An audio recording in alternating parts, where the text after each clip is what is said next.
Мысалы үшін жаңадан ештеңе қосылды ма? Жоқ ештеңе.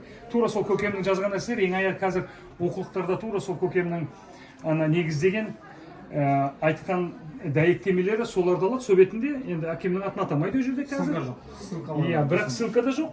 Иә, бірақ сол диссертация жазған нәрселер ғана. Одан артық табылған ештеңе жоқ. Сол ғана. Иә, ете мен деген кітабымда да анау кімнің Ілияс Есенберлиннің көшпенділер еңбегінде де Мұхтар Мағауиннің архетиптері қолданылған. Қай кітапта? Мен деген. Иә. Мағауин атамыздың мен деген еңбектері. Сол, егер сұрақтарыңыз болса айтыңыздар. Барлық кітаптар осы жерде ме? Тағы да басқа? Жоқ. Бұл тек қана мына кабинетке сыйған кітаптар, мына сыртта кітаптарды көріңіз.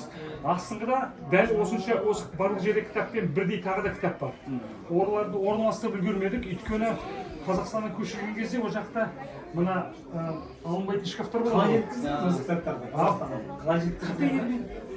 Бір контейнер кітаптар ғана емес, мына тұрған сөрелерді қарасаңыз, советтің кезіндегі таптырмайтын румынский полкалар бар, кітап сөрелері, сол мыналардың барлығы. Сол советтің кезінде әйтеуір бір нәрсе тапқан, соларды алынатындарын алып келдік. Мыналарды енді бір жақтан алдық, бұл Икеаның несі ғой жай ғана. Сіздің ойын қалай самолет берген, контейнер берген қалай? Жоқ, контейнер ме кәдімгі теңіз архивтеріңіз 149-150 жәшік па сондай болды, оның екеуі жоғалып кетті. Екеуі кетіп қалды. Екеуі ішінде нақты не екенін де біле алмай қалды, өйткені өте көп деген нәрсе. Соның жартысы әлі қораптардан алынбай әлі астында тұр. Өйткені қоятын полкалар жасап үлгермедік, сөрелер жасап үлгермедік. Қылыш. Жақсы. Бұл қылыш жай неткен, бұны Прагада бір антиквар дүкеннен алғанбыз. Бұл өте ескі, сол жақтан екен. Шоқпар ше. Шоқпар.